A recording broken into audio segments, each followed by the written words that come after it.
Thank you. Okay, members, it is now 10:30, and welcome to this the Sutherland Area Committee. So I'll move on first of all to apologies for absence. Do we have any apologies? No apologies, but Councillor Hutchinson said she has connectivity issues and might not be able to get in. I understand from Councillor Nevin, she's not come in yet. Okay. Right, I think we're still confident with 4 members, so we'll carry on. Declarations of interest. I'll start off. I've got a declaration of interest for item 5, I think it is. No, item 6. As a member of the Dornoch Board, that there is an application from the board. I will withdraw at that point and hand over to the Vice Chair, Councillor Morrison, to chair that initial one, and I'll come back in after the golf one's been decided. Any other declarations of interest, members? Nope. Okay. Okay, members, we're on to the first part of the main agenda. We have the police and area performance summary. I think we've got Councillor Inspector Richard Ross with us to deliver that performance summary. Richard, welcome. Can you hear us okay? Morning, Chair. Yes, can hear you loud and clear. Thanks. Okay, over to you. Okay, thanks. Hopefully everybody's at sight of the report prior to the meeting. Chair, my intention would be to run through the report and then take any questions at the end, if that's acceptable to yourself. That's perfect. Thank you, Richard. Just carry on. Thanks. So I'll run through, obviously, the introductions by Stuart Fitzpatrick, the area commander, but he's unable to be present today to present the report. So this report covers the period 1st of April 2023 until the 30th of November 2023. You would be aware that previously reports were provided at individual committee level, but due to restructuring of our resources and to maximise frontline policing, we've reduced the number of reports that we are able to provide. So reports are now provided at area command level. That provides you an oversight of everything that's occurring within North Highland command area. But I can give you my assurance that I can give context on what's happening locally within your area. So there's obviously a lot of the documents based on statistics, and interpretation of that is a key part of what we do. It'd be fair to say that we're still seeing some statistics, particularly the 5-year averages, skewed slightly by the impact of the COVID lockdown period, and that will take a period of time to work through. The introduction goes on to say that we're having come out of the COVID challenges, we're now dealing with cost of living challenges, which are impacting on all communities, and that we work with our partners to protect vulnerable people within our communities. In terms of road safety, I'll go into more detail, but you'll see there's been a lot of enforcement in terms of road traffic legislation, aiming to improve road safety, and also a lot of time spent investigating road traffic collisions. Moving on, unfortunately, we have seen a slight rise in serious assaults, although we are below the 5-year average. Tragically, within our command area, we have also had 2 murders within the reporting period, extremely unusual for our command area, and to give local context, neither of which occurred within your specific the reporting area. In terms of fraud, we can continue to see people falling victim to various methods of fraud. Though as I go on, we have seen a decrease in relation to that, and I'll cover that in more details. Then goes on to mention about a reduction in missing person inquiries. I'll highlight some work in relation to that. Hate crime remains low within our command area, and there has been a decrease on the previous year. As you'll see in the report, our work in terms of tackling serious and organised crime has continued with successes, and I'll go into more detail.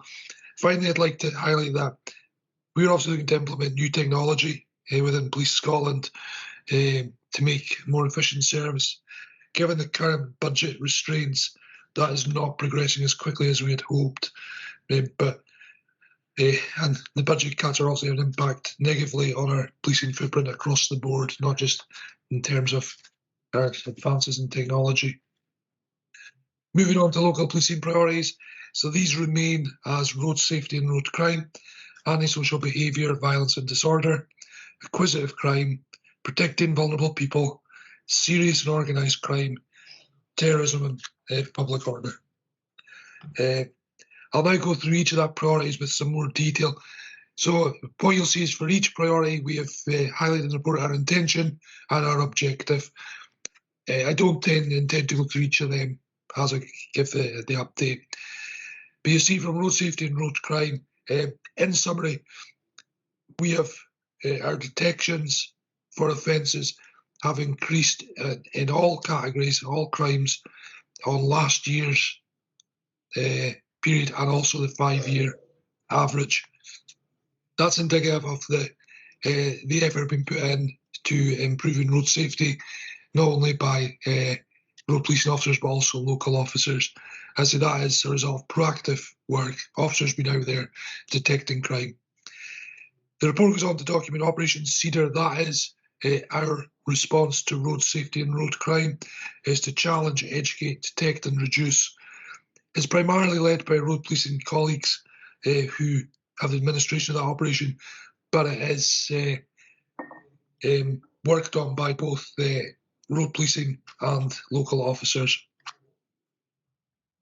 In terms of antisocial behaviour, disorder and violence, as I said, unfortunately there was 2 murders, one in the Easter Ross area and one in the Caithness area.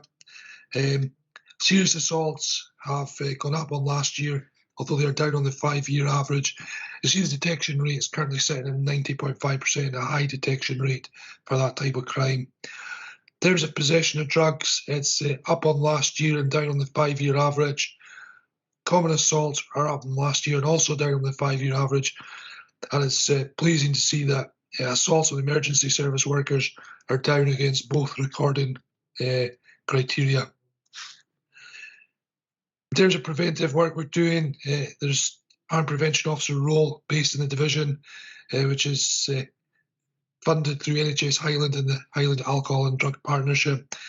So that work, although that's a role based in headquarters, the officer carries out work across the whole division, or across the whole mainland, and has worked within our command area within the last year. Does a lot of good work in terms of Cuckooing and county lines activity that we're trying to detect. That role is primarily aimed at protecting people who are vulnerable to criminality of that type. So that role continues and having positive success. In terms of acquisitive crime, you see that the housebreaking has risen against both measures, as has motor vehicle crime. You'll see a significant rise in shoplifting against last year and against the 5-year average. What we'll say is local context, that is not primarily the Sutherland area. We tend to see that in Caithness and Wester Ross, where the larger retailers are based. Mentioned fraud earlier, so we are down on last year's figures, although up on the 5-year average. Frauds continues to be a national trend, and this is one of the sort of follows on of COVID, where the nature of criminality changed in some areas, and fraud became prevalent, particularly online fraud and banking type frauds. So we're no different than the national trend of having increased numbers over the last 5 years. We have put a lot of effort in terms of preventative work, communicating with through our social media channels about preventive measures. We also have implemented the banking protocol within the command area, where we work with financial institutes to inform us live time if they believe somebody is potentially the victim of a fraud. That's had a number of notable successes, preventing the fraud being completed and stopping people losing money. As you said, we have done a lot of preventative work, and that's maybe why we're now starting to see a drop on the last year. Hopefully that continues.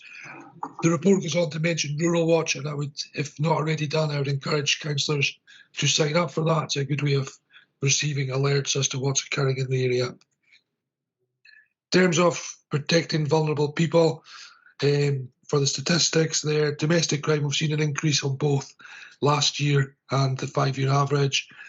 Again, sexual crimes up on last year and the year to average. Hate crime is down on last year, but up on the 5-year average. You'll notice a significant drop in missing person reports on last year, over 50% drop in that. So in terms, what I would say is we've put a lot of effort into working with care homes for looked after children. We have an officer dedicated to each home as a liaison point of contact for them, and they work with the staff and also the residents themselves to try and reduce incidents. So to be that proactive approach has helped to reduce the figures, and hopefully that continues. In terms of serious and organised crime, we report on two categories. The first one is production, manufacture, or cultivation of drugs. And you see there the number of incidents has increased on last year and also the 5-year average. And the supply of controlled drugs has increased significantly on last year and the 5-year average. So I would say with that, both types of categories, that is, again, proactive work by officers to detect these crime types. Whilst you may ask why the detection rate's sitting low, that is because items are away being analysed at the lab, and when they come back, that will become detected crimes. In terms of preventive work, there's a section there on county lines activity. There's a lot of work ongoing in the division and the command area in terms of cuckooing and county lines, trying to protect vulnerable people from being targeted, but also detecting offenders. There's a page on counter-terrorism. We don't report figures in relation to that. It's about preventive strategy. I don't intend to read that. I was there for reading. If there's further information needed, I can obtain that from Lisa Campbell, our local counter-terrorism officer. The report finishes with crime statistics for the command area with a breakdown fully of crimes which are there, and if there's any context needed, I can provide that. Chair, that's my report. Happy to take any questions. Thank you, Richard, and thank you for the report. It's quite comprehensive. I think it'll take us a little while to get used to seeing the report for the full command area as opposed to being specifically for Sutherland, so that members may have a few questions. I've got one or two questions myself, just for clarification. First of all, and with road crimes, speeding, a significant increase in the amount of speeding offences. Is there any correlation between that and the recent increases or decreases in speed limits in built-up areas to 20 mile an hour? Has that had a contributory factor? Also, I noticed that with the mobile phones, there's a significant increase there as well. I'm wondering I witness people on their phones driving through the villages on a virtually daily basis. So I'm assuming that this is detected by observation, but I can't think of any other way you can do that. So what are we doing to educate people to even more to reduce the number of mobile phone offences? And lastly, with regards to the motoring side of things, using a motor vehicle without an MOT seems to be significantly increased to 309, well above the 5-year average and last year's numbers. Is that being driven by, I'm not quite sure what's driving it. Is it something to do with the cost of living, or are you doing any analysis to understand why people are tending to use the vehicles without an MOT? So just any clarification on those things would be great. Thank you. So I'll cover the speeding one first. I don't believe there's a correlation between the new 20 mile an hour speed limits and the increased numbers. But the speeding detections are predominantly within the 60 mile an hour speed limit zones.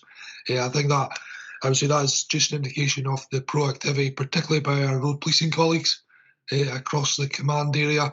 They do a lot of work throughout the whole of the command area. So I don't think at this stage it's linked to the 20-mile-an-hour speed limits, though that may change as enforcement moves into these areas. In terms of mobile phones, yes, the vast majority are detections by officers observing people on phones. I would say it's probably fairly rare we get complaints from members of the public regarding it. So it is officers' detections.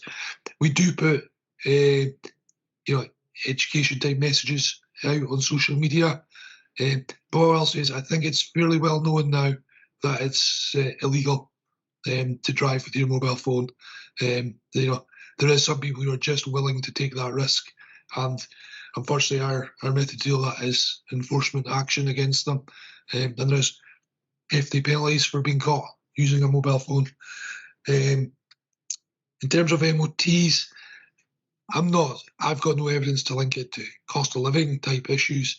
What I will say is I talked about part of the technology changes that we have made in Police Scotland, and part of that is that officers can access data more readily on their mobile devices and are able to check the information about vehicles quicker and easier. So that may be also helping to contribute to the detections. Okay, that's great. Thank you for that. I've got a few other questions, but I'll open up to the other members, see if they have any questions first, and I'll come back in. Councillor Beard. Yes, Chair. To ask Richard, on the social media front, I've had a lot of people who have been telling me that they see one of my Facebook pages has been hacked, and one of the favourite things is a story saying, "Oh, have you had this amount of money paid to you, etc. You can get this as well." And they want to encourage usually it's an elderly person to go forward and submit their details, their banking card details or whatnot to these rogue people, and they start losing money. I'm just a bit concerned about this. I don't know what your advice on this one is. Yeah, so in terms of frauds, we find that the method for frauds is continually changing and evolving, and there are new tactics being implemented. We put a lot of information out on our social media regarding current fraud trends with preventative measures to try and stop people engaging. But I'll say sometimes frauds are very, very well done, very sophisticated, and it's easy to understand how people become victims of it. But we try to put out as much messaging as we can. Another tactic we have is, unfortunately, where somebody has been victim of a fraud, evidence shows they're susceptible to being victims of fraud again in the future and being targeted.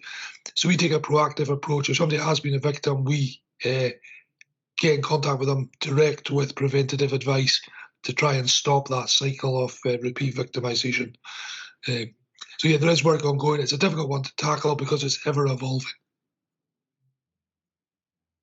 Thank you for that. Thank you. Councillor McGilvray. Yeah, thank you, Chair. Just picking up on the education aspect and CEDAR, can you provide if there's still an interaction programme with our local secondary schools, perhaps to pick up our first-time drivers or those learning to drive, or is our resources just too thin to allow that anymore? About Councillor, I struggled to hear your question there.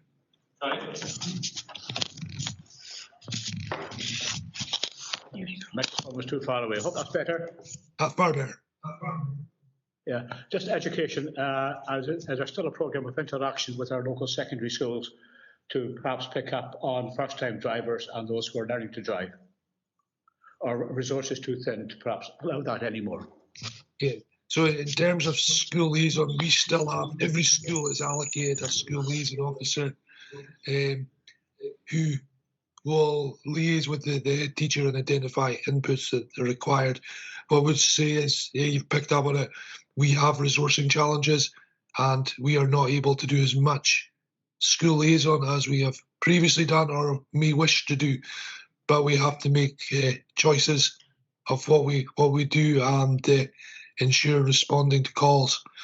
So there is still work ongoing, but it's maybe not quite as to the level of previous years.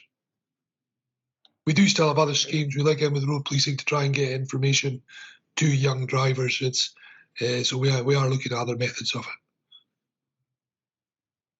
Thanks for that. Councillor Morrison, you had your hand up. Yeah, thank you, Chair. Thank you, Richard, for the report. Excellent report, as usual. It's really more a comment than a question.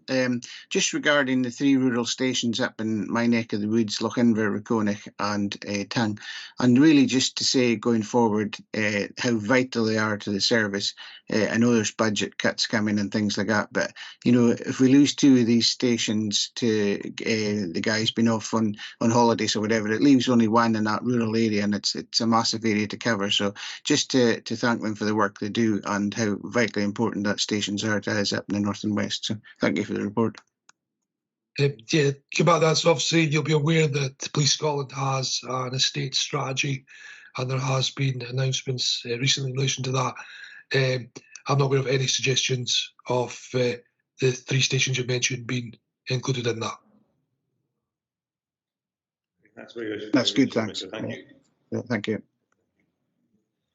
Okay, I'm not seeing any other questions come in. I have one more comment to make myself, and there's just a congratulations on the fantastic job you've done with regards to the missing persons.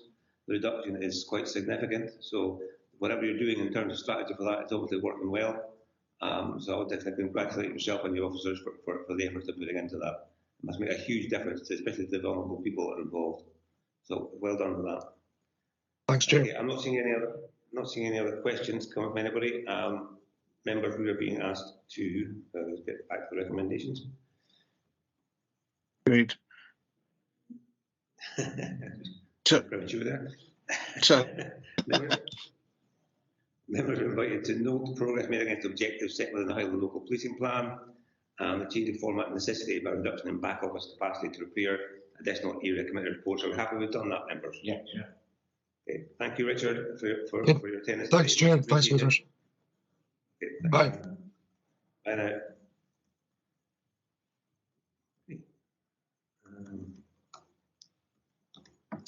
Okay, members, moving on. We've got the item number 4, which is the Area Roads Capital Programme. We've got Joanne Sutherland with us to be presented. Thanks, Joanne. Hi, Richard. Just letting you know I'm here. Oh, hi, Leslie. I'm sorry. I hope you didn't have any questions for the police. I didn't know you were there. No. Morning. You have a paper before your members presenting the proposed prioritised list of work identified in the capital road budget. These works, appendix 1 works, are identified through previous sources. Our officers, reports from the members of the public, and your own reports that come into us are all taken on board and considered, and our officers go out and they actually visit every site and take a look at what's going on there, and we prioritise them according to various factors, but the road hierarchy is one, their condition, the need of work, what's required. What I would say is that list was prepared prior to the festive break, and we have had a number of significant weather events, another one due later today, that has an impact on the condition of the road. And so whilst that list was accurate in December, come April when we look to start works, we may have to rejig our priorities in accordance with what's been reflected on the ground. And I would hope to have that discussion with you at area business meetings, similar to last year. On the budget, at the moment, the Highland Council hasn't set its budget, so for the road service budget and our area budgets haven't been set. The anticipation is that we will still receive our baseline capital budget, which previously has been 7.2 million for the service. Once that's been separated out and divvied down into each area, Sutherland looks to receive £775,000, and that covers surfacing and surface dressing. I would highlight that last year and the previous 2 years we had significant input to our budgets.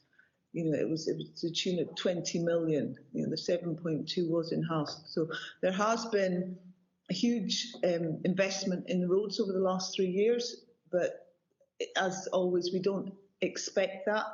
So at the moment, we are looking hopefully at the 7.2 and the resultant 7.75 thousand for Sutherland, which, if you look at the list of works and the estimated costs, won't go very far, is all I can say. So my request to you is to approve that prioritised list, but be aware that we do take on, you know, the changes in the network whilst we're still in winter, and we may come and discuss revising that and the priorities with you later in the season. Thank you. Thanks for that. Thanks for the report. It's quite sobering to see the reduction in growth that we can see from the capital programme based on last year. So that is a concern. Also, thank you.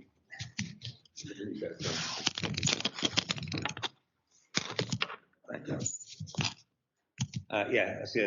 Thanks for the report. And I say, sobering to see that the reduction that we're going to be faced with. I mean, I know it's gone back to maybe back to previous levels that we had, down to 7.2 million for the full service as opposed to 20 million, which is significant. So it is a concern, but I recognise that we are at the moment not in a position to discuss the budget because we don't know what it's going to be, and that will become clear later on in this year. So I don't really have any questions for you other than, but I do have a comment which has nothing to do with the capital budget, and that is to express my thanks to all your guys and yourself for the work done in that really bad spell of snow that we've had. I know they were working through the night and everything else, so please pass on my thanks. I know the resources were limited, and that's no reflection on yourselves.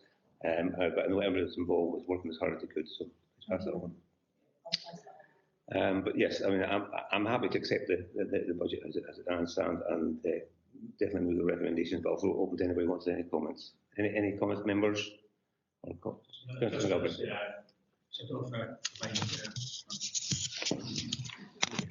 that on real. Just very much welcome. Attention going to be paid to the Emploch streets, which are just crumbling a bit. And obviously you're aware that there's Highland broadband are at work there, so obviously there'll be a schedule around what is happening in that respect. But looking down the list, there's 200 on the list there, and any of them could actually be in that top 10, quite honestly. So the actual priority, the attention given to priority is very, very difficult. So like Richard, I just have to accept what's there on the basis of the professional judgment of your team.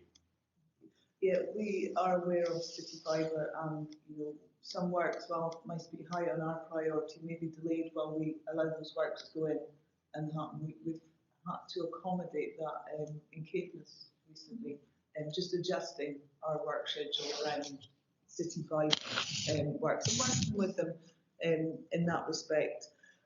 Yeah, on the priorities, what I could say, and it's the members' right, is if there is something that you wish to really raise and highlight and bring forward on the priorities, so it comes within what can be delivered. The list is, as Councillor McGilvray says, it's our engineering judgment along with looking at the road hierarchy and need. But if there's something the members wish to highlight and raise, that's certainly something that can be taken on board in the list when we look at it come the spring. Yeah, and we meet regularly to discuss this, so we will go back.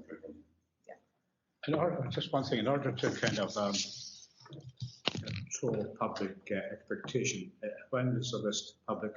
The list is public now. It's on the website as part of this committee.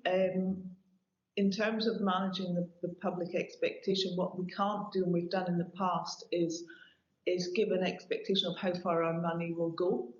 But that's why there's an estimation against each scheme. So when your budget does come, the budget is announced for our area, you can have a look and see where it's expected to go based on those current priorities. Okay, thank you.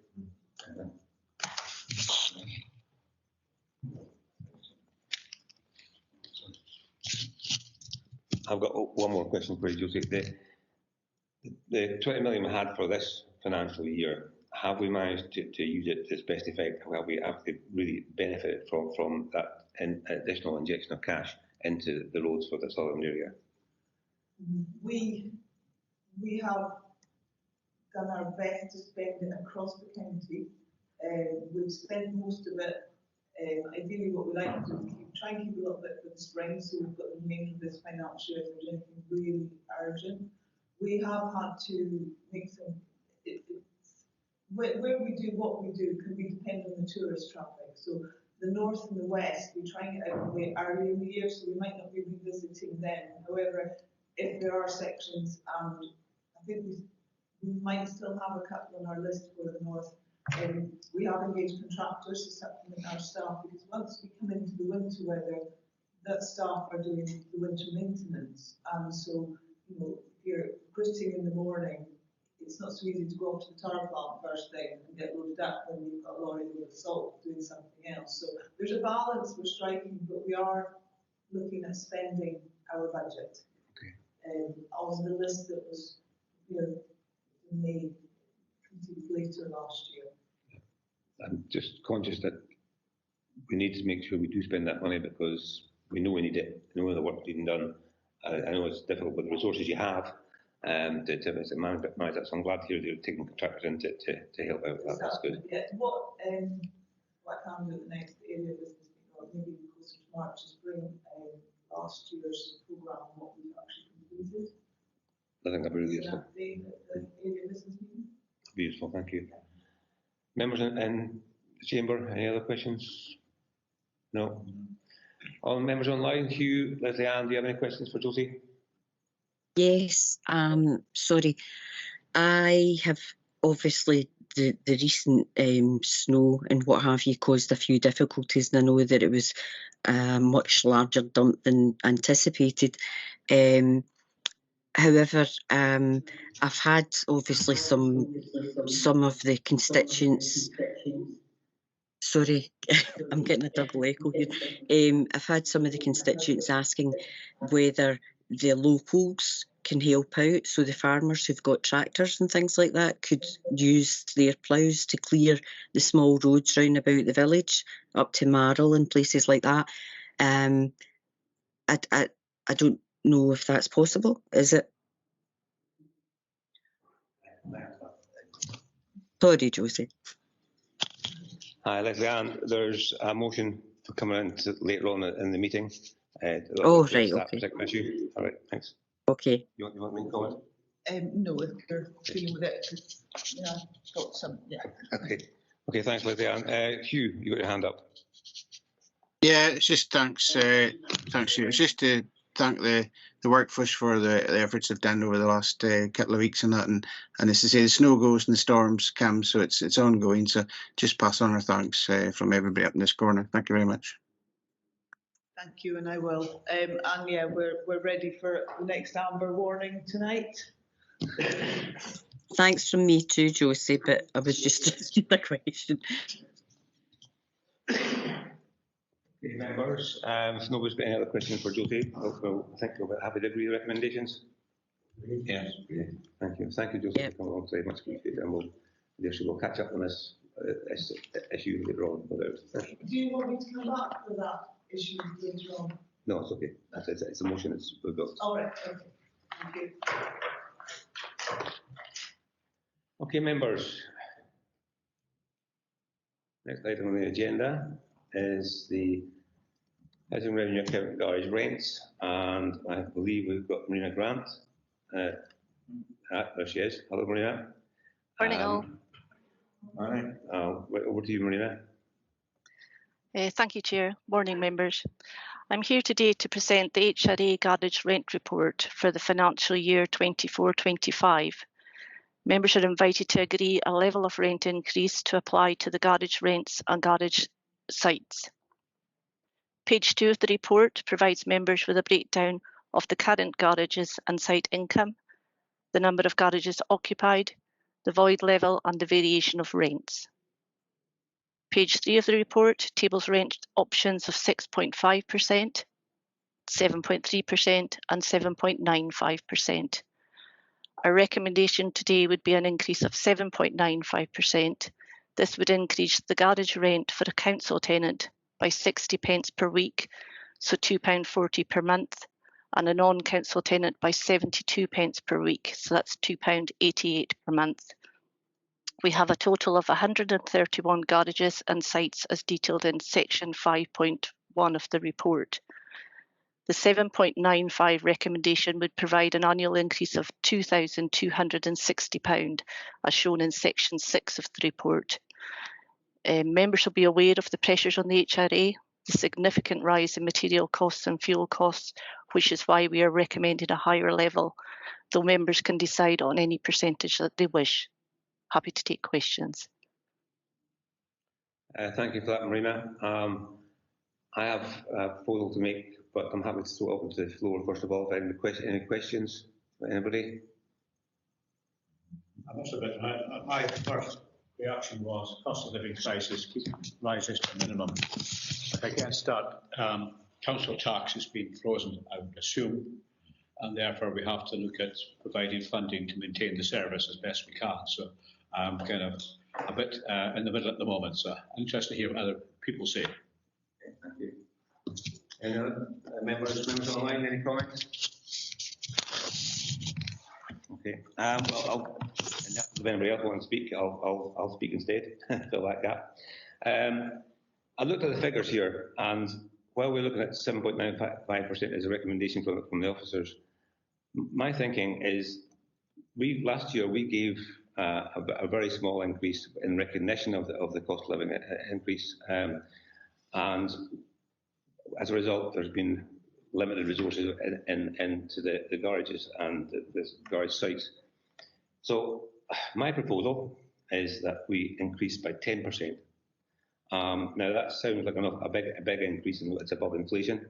But if you look at it into perspective, that would mean that the cost of a rent increase for a garage rent for a council tenant would be 75 pence a week. So I don't think that's wildly excessive, to be perfectly honest with you. And I think that we need to be investing in the garages that we have to maintain them, because some of them are in need of severe maintenance. So that's my proposal.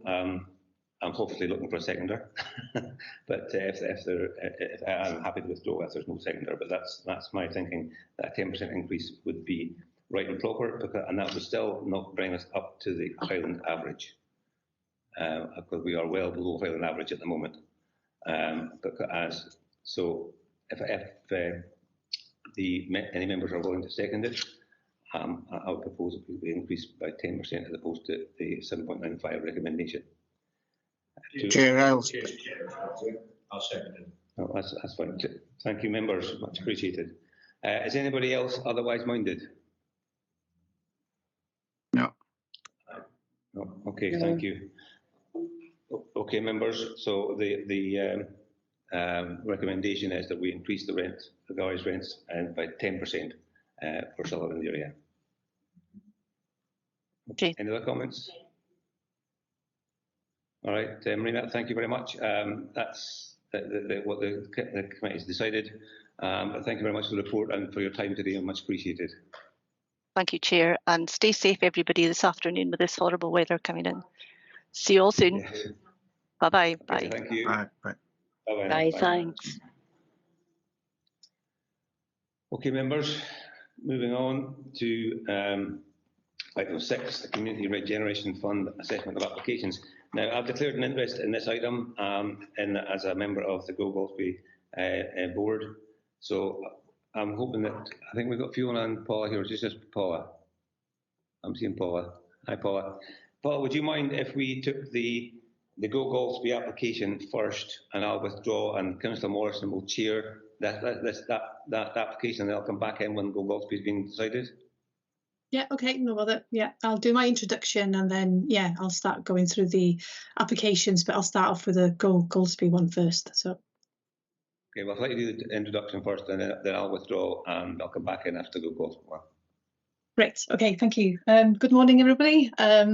Yes, here we are again, assessing the community regeneration funding project. So as you know, community regeneration funding is just an umbrella term for several funding programs that we manage within the team. So, and it is available for community groups and organisations to bid into.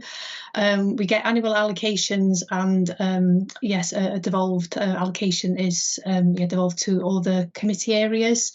So it includes the Highland Coastal Communities funding and the place-based investment programme, and also some of the UK Shared Prosperity funding is coming on stream now. So there is a small allocation of that that was devolved to the area as well. So there's an element of that in the allocation.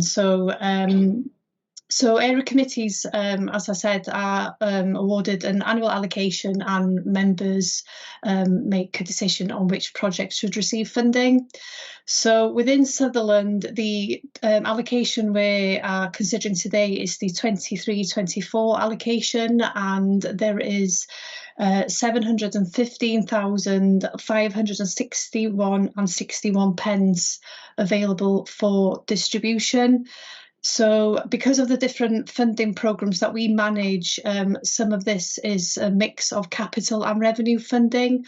And from the programmes that I've just mentioned, and there is just a little bit of underspend that has also come back into that allocation from other previous projects that haven't quite finished completing their budgets. So today we've got 16 applications under consideration, with a combined grant request of £653,452.11. So as you know, when projects are submitted, development officers carry out technical assessments on all projects, and all the ones presented today, I can confirm they are technically eligible. And as you will see in the committee reports, we have provided a summary of the red, amber, green ratings that we provide for each of the assessment criteria to help members with their decisions today. I just would like to note that the RAG assessment has been undertaken on information provided to us by the applicant. Sometimes we try and go back to applicants to clarify some points in the applications before coming to committee. So if a project has been given a red or an amber rating against any of the criteria, this doesn't reflect any eligibility issues, but it just flags up that maybe not enough information was provided. There could be some outstanding consents or match funding that haven't been confirmed, or just like I said, not quite enough information in the application to give it a green rating. So if members wish to approve projects that have a red or an amber rating, then we would usually seek to address some of these, if they're applicable, with additional grant conditions. And this is especially important, I guess, for the red ratings, because again, perhaps there's just not quite enough information there for the assessment. So today we are asking members to approve, defer or reject the applications, and in the case of approvals, to agree the award for that project, and if you have any specific conditions that you'd like to apply over and above that, the ones that have already been highlighted in the technical assessment. Also in the report, members are also asked to agree that any balance of funding remaining should be ring-fenced to deliver future area priorities identified as part of the place planning work, and any projects will be brought forward to future committees for consideration. So does anybody have any questions so far before I move on to the assessments? I think No? we're okay. I don't see any hands, Paula. Okay, I'll withdraw now and hand over to Councillor Morrison to chair the first application. Thank you. Okay, thank you. Thanks, Chair. Yeah, I'm just getting this on my screen here. So, yeah, so the Go Goldspeed Development Trust, they've submitted a project at the Ross Street play park site. So this will essentially refurbish some of the equipment and install benches. It's a well-used recreational site, and the main focus of this project is to actually install all abilities and accessible equipment, because it's just, you know, that type of provision is actually lacking in the area. And also they would like to improve access by improving the paths. They'd like to install some signage and improve the lighting. So the cost in the application is around the new equipment, some repairs for the old equipment, the path upgrade, lighting, and they'd like to purchase picnic benches. And there are some costs for some salary and overheads in there. So the grant requested from Community Regeneration is 85,000, and the total project cost is 118,978. So in terms of the technical assessments, so project robustness has been given an amber rating because not all match funding is in place. However, it's just pending decision, and they will know the outcome by February. There's good level of community engagement and support for the project. Nearly 5,000 of match funding has been raised locally. They've set up a Playpark subgroup with residents to develop this project. So there's been a lot of community engagement, and they've been consulting on designs of the Playpark, etc. They've also set up a Facebook page, so they're constantly updating, you know, local residents on the developments of the Playpark. So the Highland Council are supportive of the project. So initially, I had given them an amber for the exit strategy, but they've provided additional information, and that the Highland Council will assist the group with procuring, installing, and they will manage the site thereafter. So that the exit strategy has now been given a green rating.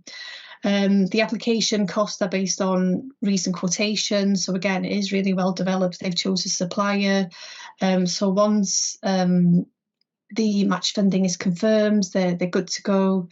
And the only outstanding queries that I'm not quite sure of at the minute is just the need for the salary and the overhead costs. So that's just one of the conditions that will be carried forward if this project is approved today.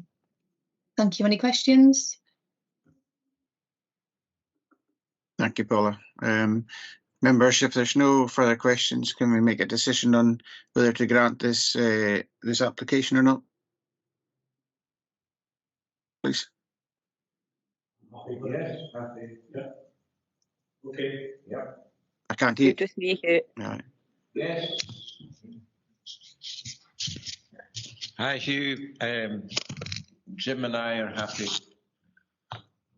Okay, thank you. I'm Leslie, are you happy. quite happy? Yeah. Yes. So Yeah. is this a grant with no conditions then, is it? Yeah. Oh, there will be a couple of technical at this stage, you know, to confirm match That's funding, fine. for example, and just Yeah, to just the query on the overhead and salary costs. Yeah, that's fine. So Okay. And members happy with the 85,000 request as well? Yeah, Just to I think confirm, everybody's happy with that. So Yeah. Okay, great. Thank you. Thank you, Paul. I'll mark Thank that you. as approved. Thank you. Thank you. Okay, Phil. Richard back. Yeah.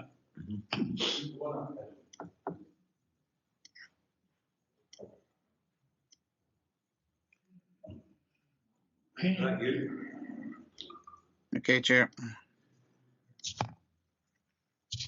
Okay, Paula, do you want to just go through the rest out? Yeah. Okay, so so the next project is from the Lake and District Community Initiatives. This is also a play park. So they also like to install a new all abilities children's play park on the land opposite the Fairycroft Visitor Centre. So I think the group have wider plans to improve this area, and this is the first phase of it to install the play park. So the costs in the application again is around equipment installation, and they have some contingency costs outlined in there. They are seeking 60,000 from community regeneration funding, and the total project cost is just over 125,000. So in terms of the technical assessment, so the Highland Council Amenities team are supporters of the project. They will assist the group with the procurement, implementation, and they will maintain the site thereafter. They have a memorandum of understanding in place for this that's been signed off. It's been marked down slightly for project robustness because not all match funding is confirmed. However, you know, they're pending applications.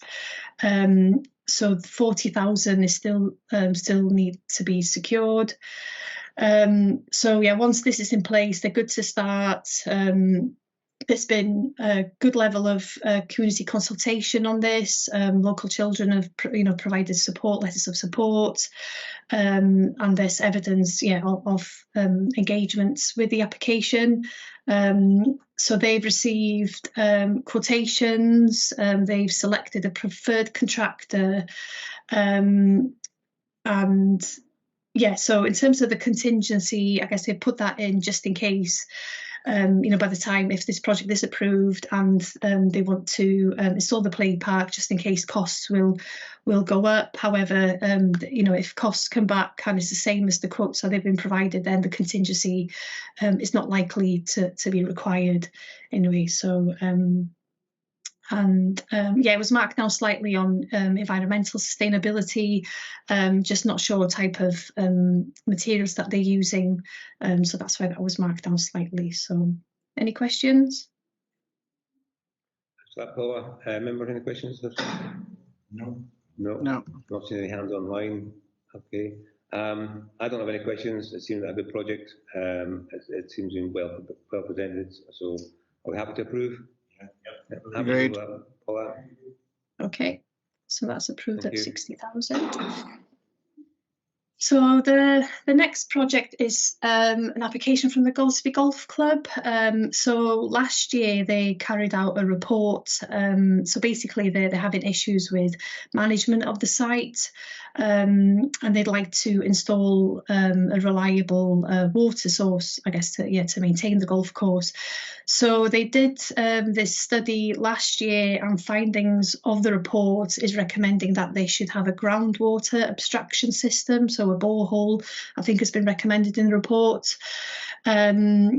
And because at the minute, the water, they're abstracting water from the Alt Domain watercourse, so the north boundary, and because of climate change and obviously in the summer with drought conditions, it's just not a reliable source anymore, and this is just providing a big challenge for the group to maintain the golf course. So the cost in the application is for consents. They will need SEPA licenses before they can go ahead to put this borehole in, and the costs involved with that is the construction or to put that in place. In terms of the assessment, so like I said, they do need a SEPA license before they can actually start the work. So cost for obtaining this is part of the application. So if this is approved, then they would not be able to start the construction without the consents being in place. So that's why it's just been marked down slightly for project robustness. So yeah, if SEPA are happy with that and they grant the consents, then there's no any other consents to be put in place. They have match funding in place, and the club have a lease until 2064. So like I said, the water management study is completed. So there's been a good thorough scoping exercise done, and this borehole is the best option that's coming out of that. They've got quotes in place, marked down slightly for meeting local priorities, and that's purely based on they didn't quite mention any local plans that they're meeting, but they do say in the application that this is providing local amenities for people to get involved with golfing, which can improve health and well-being. And again, marked down slightly for the environmental, and that's based on because they need SEPA consents, and I guess if SEPA do provide consents, then there's any environmental concerns there. So, and mark now slightly for equalities because it was just minimal answer in the application, but they do have an equalities policy in place. Thank you. Thanks for that, Paula. I'll start off. From my perspective, the golf club is a crucial part of the local economy. It's well maintained, and they have a number of issues in terms of coastal flooding and everything else, which they're battling against. But they also do. They bring on youngsters on golfing and do a lot of good work in the area. So personally, I'm in favour, but happy to go over to other member comments. Totally agree with what you say, Chair. I'm totally in agreement with that. So yeah, approve. Yeah. Members on the line? Yeah, happy to agree that, Richard. Yeah. Yep, happy to agree, Richard. Okay, thank you, members. Okay, Paula, that one's Okay, agreed. thank you. Okay, thanks. So the next application is from the Strathnaver Museum. So they've just done a huge refurbishment work, a value of 2.2 million. So they're ready now to develop further projects. So they would like to work with professional artists to create new exhibition materials, working with the community. So a series of events and workshops will be delivered, exploring topics relevant to the community. I think they're going to talk about climate change, mentioned in the application. So at the end of it, so they will have their own exhibition and develop new materials. And they will engage with the local schools and, like I said, providing exhibitions, which will provide support for health and wellbeing initiatives in the area. So the costs in the applications are around artist fees, events, materials, and some marketing. It's a nearly £35,000 project, and they're only asking for nearly 6,000, so that's £5,755 and 20 pence from community regeneration funding. So in terms of the assessment, not all the match funding is confirmed. The National Museums have confirmed that their allocation, and they've got pending applications, and they will know by March if they've been successful. They've provided some letters of support. However, the development of this application is actually based on a similar project that they did, where they had an exhibition. They worked with the local community on clearances. And that was well attended. Over 1,000 people took part. The school were very complimentary, and they've provided letters of support as well of how engaged the young people were with the project. The Far Community Development Trust, they've also provided a letter of support highlighting the need for activities to reduce social isolation in the area. And there's just high demand for arts and crafts, and obviously with the museum, with their big refurbishment project, they can now accommodate all of this, which is a great asset in the area. Just mark now slightly for meeting local priorities, because they didn't really mention any local plans, but they do mention how they meet wider national museum strategies. And obviously the national museums are putting match funding in this project, so they're supportive of it. Did query the costs around the artists, because there's for 3 artists to come and work for 3 months, the cost is 30,000. However, this is based on rates of pay recommended by the Scottish Arts Union. Any questions? I have no questions. It seems to be a well put together application. I'm not familiar with the Sutherland Museum myself, but I know they did a lot of good work, and what they're asking for in terms of money from our fund is minimal. I'm happy to support it, and all the other members. Happy to support, Richard. I was there at the exhibition earlier last year, and the work that we're doing is really very good indeed, and I would support this one. Thank you. It's a very modest request, and I would totally support it. Great, thank you. Yeah, happy to agree. So that's the one approved. We'll move on to the next one. Yeah, okay, thank you. So the next application is from the Asset Development Trust. So this is for the Lochinver Glebe housing project. So the overall aim is to build 30 affordable housing in Lochinver. So this is a phased project, and it's in the design, planning, technical phase of the rebirth stages before construction. So they are getting quite near the construction phase. So this application is the follow-on phase of the currently funded stage 3 application that they have with the community regeneration funding, and that's for planning. So the next phase, so the planning has been submitted and they should know the outcome around about March. So the next phase, which is this 4A and 4B, they want to apply for the building warrant, they want to apply for a road construction consent, and they want to start the tendering process and getting costs so they can start the first phase of constructing the houses, which we'll see about 10 houses going up initially. And all costs in the application is based on professional fees. They do have a design team in place. So they're seeking 90,000 from CRF, and so this particular phase is going to cost nearly 165,000.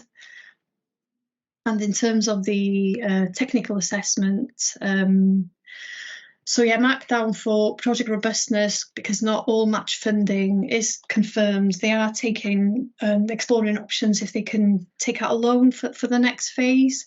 And outcome will be known in February. So as I mentioned, yes, stage 3 is well underway with the planning application. Yeah, that should be known over the next few months. The project is developed in partnership with the Communities Housing Trust, so they're advising on various things. They've done a lot of community engagement throughout the development of this project from the start. And they've recently just done another consultation event on the design of the houses before the planning application went in. Again, so good level of engagement and support from local people. Mark down slightly just for the exit strategy because they'll need to secure funding for the construction phase. However, it's a good legacy project because affordable housing is a priority and a need in the area. And yeah, that's it. Any questions?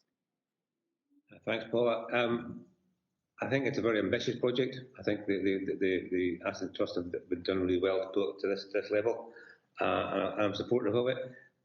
Just one question I have is if they're working in partnership with the Housing Trust, are the Housing Trusts going to maintain and manage these properties once they're built? I can't quite remember that level of detail in the application. That's something I would have to go back and check. Sorry, I don't have that information at hand. But yeah, I know there's a lot of plans in place, and so yeah, happy to go and check that information should you wish. I'm assuming that must be the case because if they're working with the Housing Trust, then they've got the expertise to do that. It's just for clarification for myself. Yeah. They've done really well to get at this level. They've been working really hard at it, and it's the Asset Trust have definitely got a track record of delivering these projects. So I'm happy to support. Was that other members? Members online? Yeah, happy to support. Happy to support. Agreed. Yeah, agreed, Chair. Great, thank you. I'll just follow after the meeting with that answer, Chair. Just for clarification. Apologies, I didn't have that information in front of me just now. So. That's okay. It's just me thinking a little bit laterally. So sorry. Yeah. Okay, no worries. So the next project is from the Dornoch Community Group, and this is a playpack project. So again, this is to purchase and install new equipment. There is a playpack in the village at the minute. However, there's barely any equipment there. I think this is just in major need for this to be upgraded, and there's going to be all abilities equipment. And so the site is just close proximity to the Dornoch play school, or the primary school, and the nursery. So it will get used on a daily basis. Cost in the application is on equipment. They'd like to purchase picnic benches and tables. So they're requesting £56,899 from Community Regeneration funding, with a total project cost of nearly £115,000. So this is a really well developed project with all match funding in place. They've done really well to fundraise for this, and local businesses have also provided match funding for this project. So good level of good community engagement and support in the area. The Highland Council have confirmed they're going to be supporting the applicants to procure and install the play park, and they will maintain the site thereafter. Just marked down, so it scores well across the board, and just marked down slightly on the environmental criteria, because I wasn't quite sure the type of materials that they're going to be using, and so just marked down slightly for that. Okay, thanks for that, Paula. I've got no questions on that one. Anybody else? I'm happy. Members online? Yeah, Richard, just happy with the decision, obviously, just now, and the work that's been put in to get it to this stage. Been a lot of work put in, so delighted with that. Thank you. That's fine. Okay, that's approved. Paula, Great. thank you. Thank you. So the next application is from Timespan. So this is the People Mobiles Archive project. So they're seeking funding to support the second phase of this project. So it's a social wellbeing initiative addressing social loneliness and isolation in Helmsdale and the surrounding area. So the project will specifically focus on improving well-being of older individuals, working with vulnerable groups and refugees settling in the area. So there will be a 12-month programme of events and production of resources, and they're going to have film screenings. They're going to produce activity packs. They're going to make podcasts. They're going to have walks and talks, field trips. They're going to have this lending library, oral history events. So centred mainly at Timespan. However, some of the resource will be available to distribute widely in the county. So this project is built on the successes and outcomes of the pilot that ran between 2002 and 2003, and cost in the application is around staff time, overheads, and a cost towards resources and equipment. So they're seeking nearly 32,000 from Community Regeneration funding, and the total project cost is nearly 65,000. So in terms of the assessment criteria, scored well across the board. They've got match funding in place, clear delivery plan of what's going to be achieved and when. They've built an evaluation at the end of the programme to report on the successes of this phase.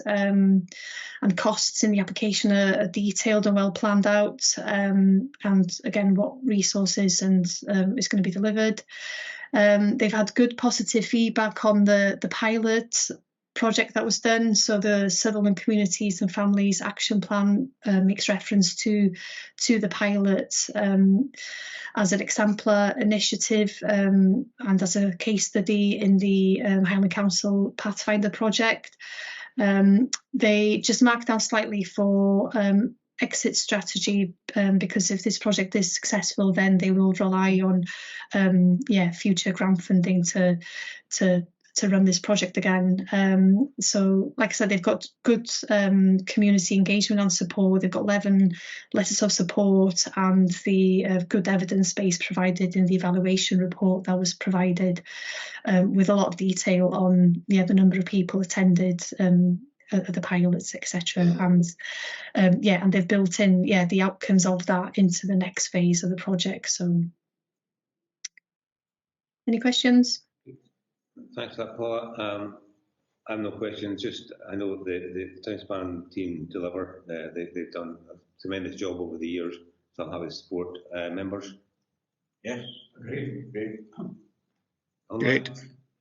Yeah, as Richard said, a time span are kind of more or less the centre of the village. They do loads of stuff with the community, so yeah, I'm happy to support. Okay, thank you. Okay, members, that's approved. Paula, carry on. Thank Okay, you. Thank you. So the next application is from the Aston Development Trust, and this is for the continuation of 2 part-time development officer posts. Development officers work on a range of projects in the area. So in the application, the costs are to employ 2 part-time staff for 12 months with some on costs and overheads in the application. So they're seeking 21,600 from CRF with a total project cost of 36,000.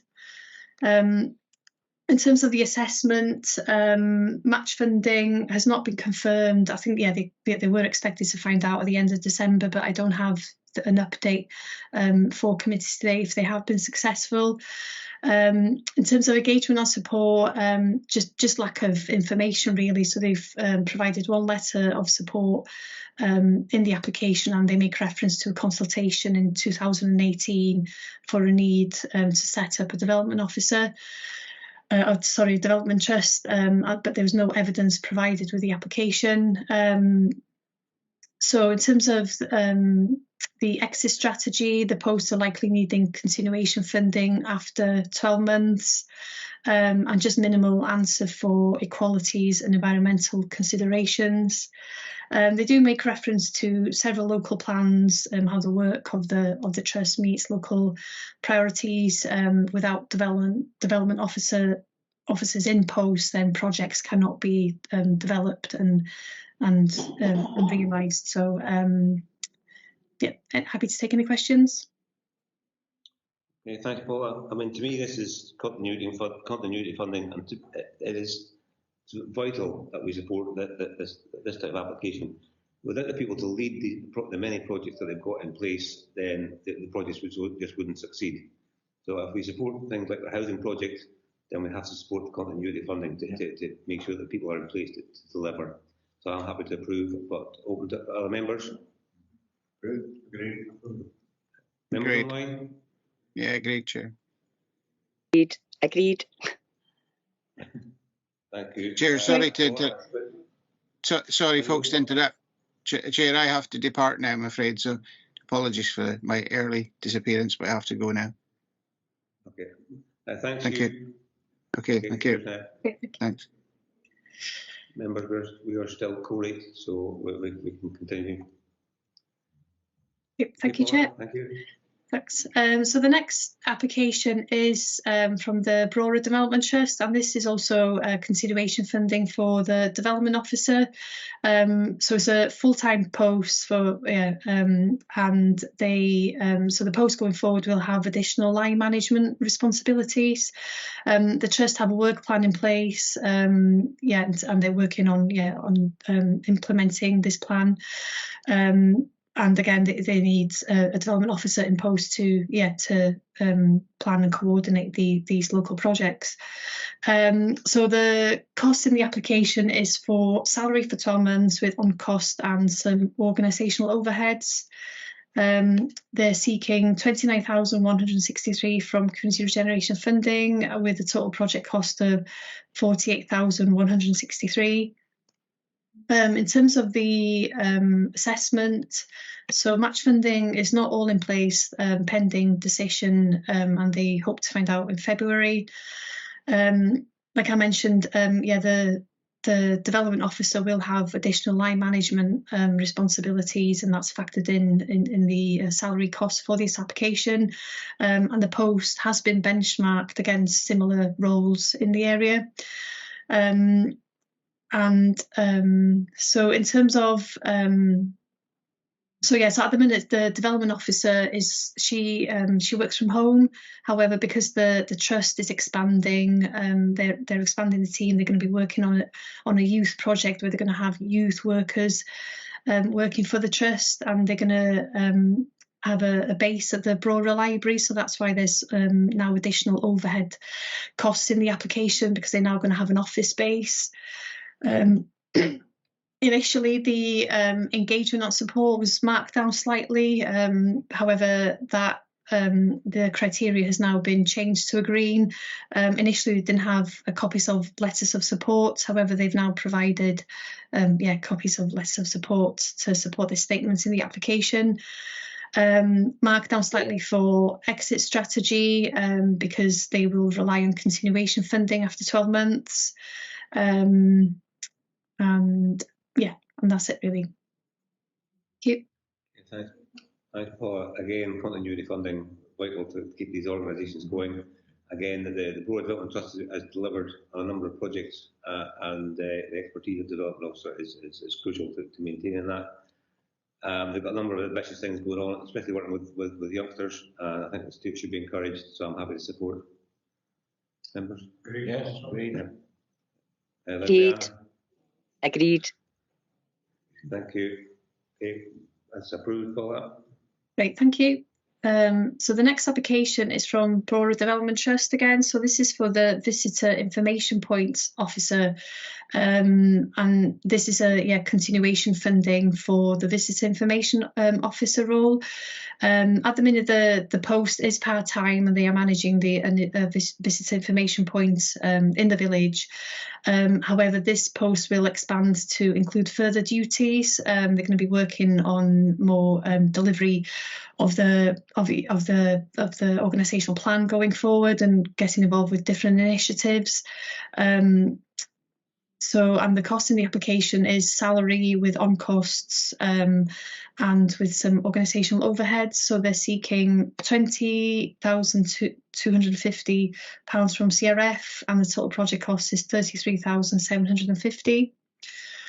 So in terms of the assessment criteria, all match funding is in place. They should know by the end of February.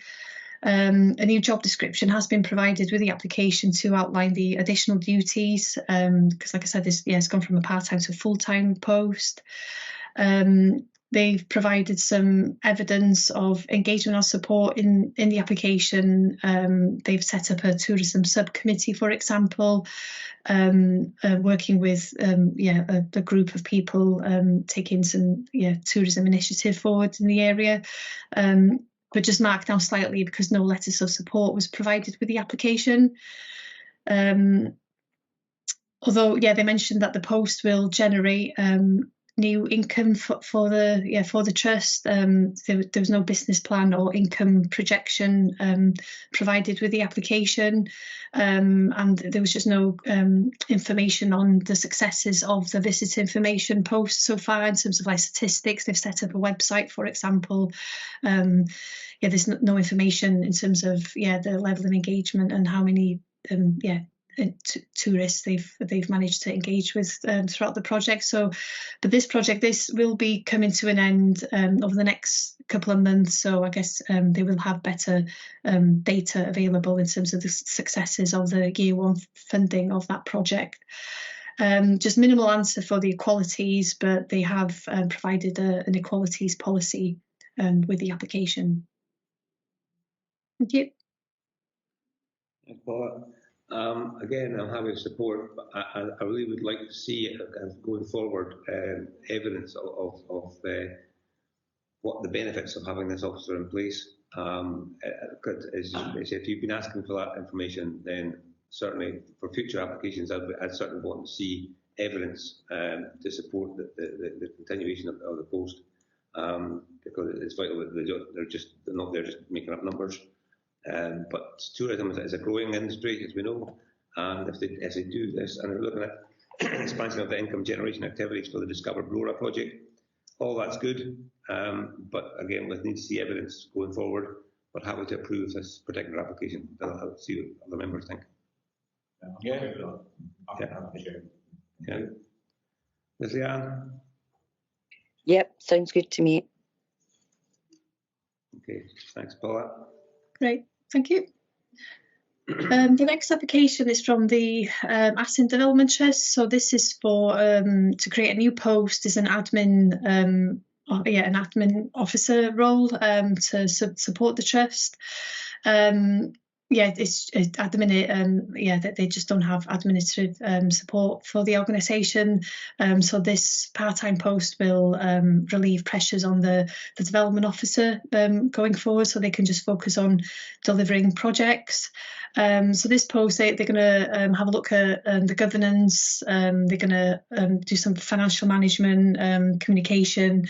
And they're going to have a look at existing organisation policies and procedures and to update all of those. So the cost in the application is for salary with some on costs, and they're requesting £9,600 from CRF, with a total project cost of £13,600. So they do have much funding in place for this post. They've provided a job description with the application, just marked down slightly for engagement or support. They've got one letter of support provided, but they do make reference that the trust do have support in the area to develop projects and the work that they do, but it was just marked down slightly because of the lack of evidence to support the statement.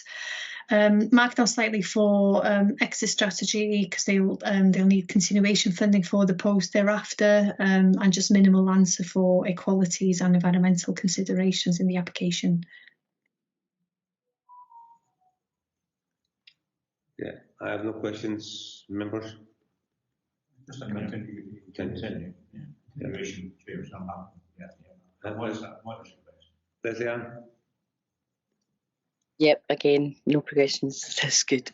We have the support as approved. Paula, thank you. Okay, thank you.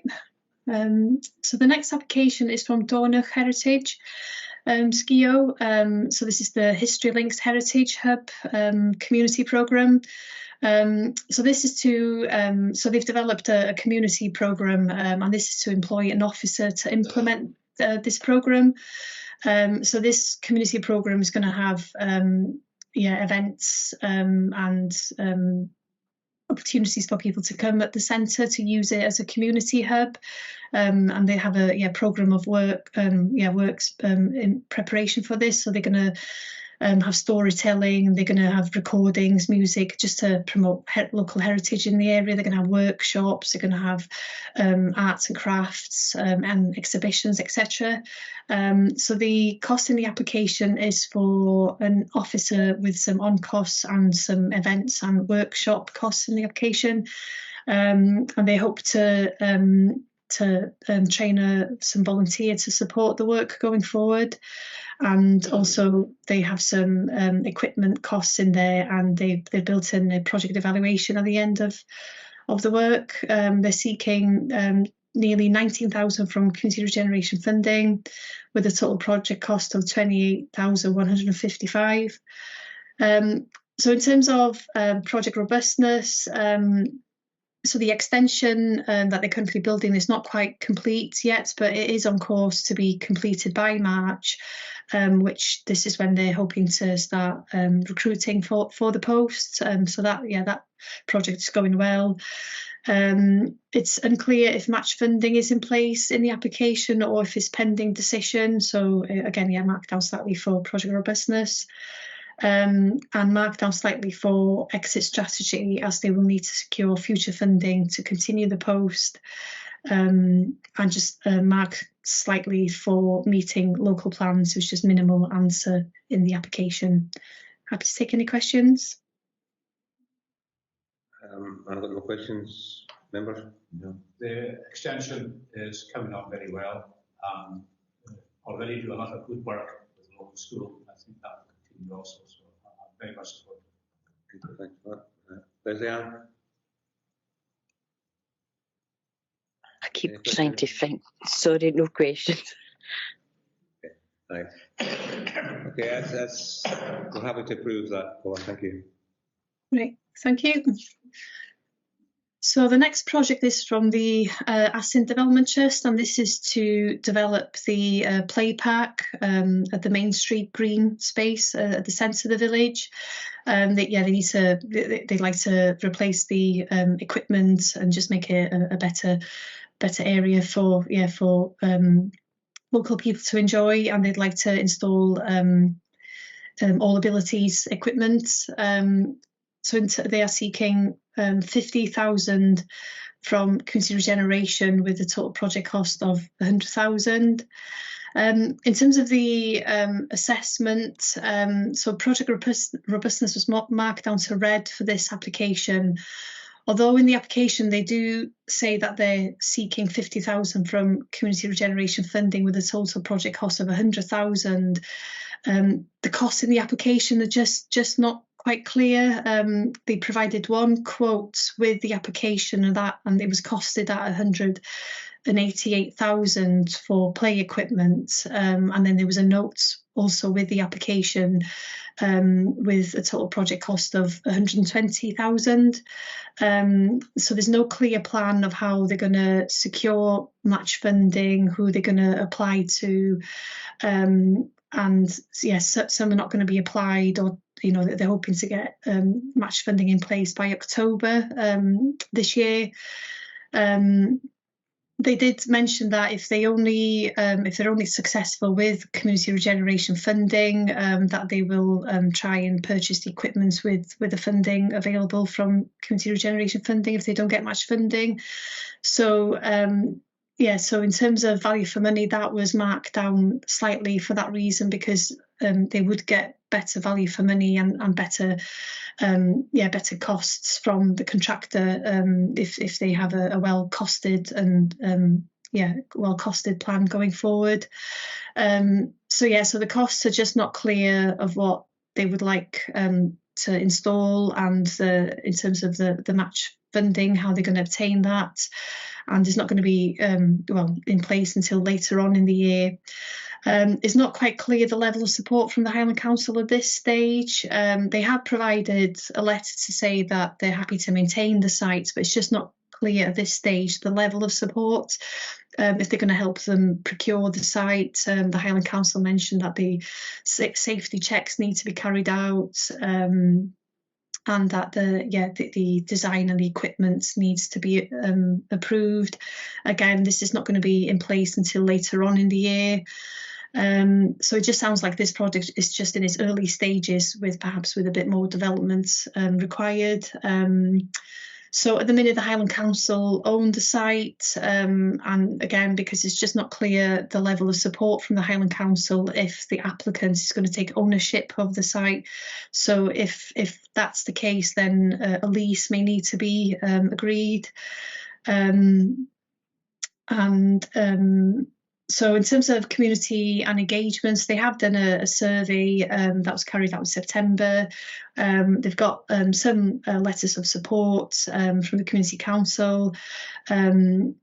Yes, so the play park is in need to be upgraded, but there's just some clarification around match funding and costs that are just not quite robust at this stage. Happy to take any questions. Thanks, Paula. Interesting to hear what you're saying there. As we know, the Highland Development Trust to deliver. I'm thinking that this application has been put together kind of quickly to catch the deadlines. So I'm not convinced that everything's as it should be. While I'm very supportive of the Highland Trust, my personal thinking is that we should defer to get the additional information that we need, but that's just my opinion. I'm happy to hear what other members have got to say. I agree with that, Chair. I think we've got a total block on the project at this point, but I understand your concerns, so I think it's fair as reasonable to give us a chance to come back and more worked out schedule. I would say so. I think there's too many unknowns, Paul, at this point. But as I say, we know how good Highland Development Trust is, fully supportive of what they do. But the feeling is that we should defer. Leslie Ann, what's your thoughts? I agree with yourself, Richard. They're a very good organisation, but obviously, I think, as you said, it's a wee bit rushed. So it's nearly time for next year's funding anyway. So yeah, happy with that. Okay, Paul, if we can defer that one, I don't know how that would work with us. For us, I know you gave us a briefing at the start about deferring. Obviously, we're not blocking it. We're just looking to get additional information that you need to be more comfortable. Yeah, so I'll provide that feedback to the applicant, and with the next committee being in May, perhaps they might be in a better position to provide some of the information on a bit more robust costings. They might get better clarification from the Highland Council in terms of level of support, and they might have a clearer plan then of match funding. So so if the applicant is able to provide that information, then they could come back at the main meeting if members are happy with that too. I think I'd feel more comfortable with that, so that we're happy to do that. Okay, thank you. Okay. Move on. Thank you. So the next application is from the Far North Community Development Trust. So they're seeking funding to employ a manager and an officer to deliver a community action plan. And this will be published early this year. So the Far North Community Development Trust is a newly established development trust. So the community action plan that they will work on, it does cover the 3 community council areas, and they're going to have an overarching strategic view. So they essentially will focus on priority areas of work, develop projects, apply for funding, and priority areas of work include improving access to amenities, services, and improving lives of isolated, old and vulnerable people. They do have a couple of existing initiatives already in place. They're working on a community transport scheme and the Far Eats Meals on Wheels initiative. So these initiatives will continue. So the cost in the application is staff time, overheads with IT equipment, and they also would like to develop a website because it is a newly established community trust. And they're seeking £30,360 from Community Regeneration funding with a total project cost of £44,515. In terms of the assessment criteria, scores pretty well across the board. As I said, it is a newly established trust, so they are, just wanting to get going really, and just to get staffing in place to work and develop on the community action plan. They do have match funding in place, and they do have plans to secure future funding. So the match funding that they do have in place, so that will be in place the following year as well. So they will only have a shortfall to continue the posts after the 12 months. So in terms of the environmental sustainability, just mark down slightly for that, minimal answer, and again for the equalities.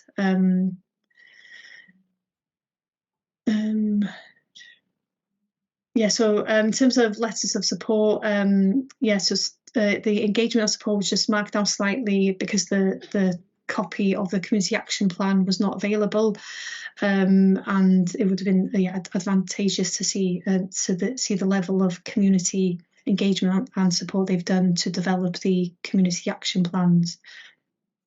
Happy to take any questions. Thanks, Paula.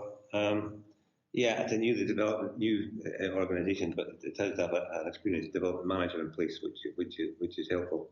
I don't have any issues with it. I'm happy to support it. Don't know what you guys think. Good. Leslie Ann? Yep, again, happy to support. Yeah, that's approved. Paula, thank you.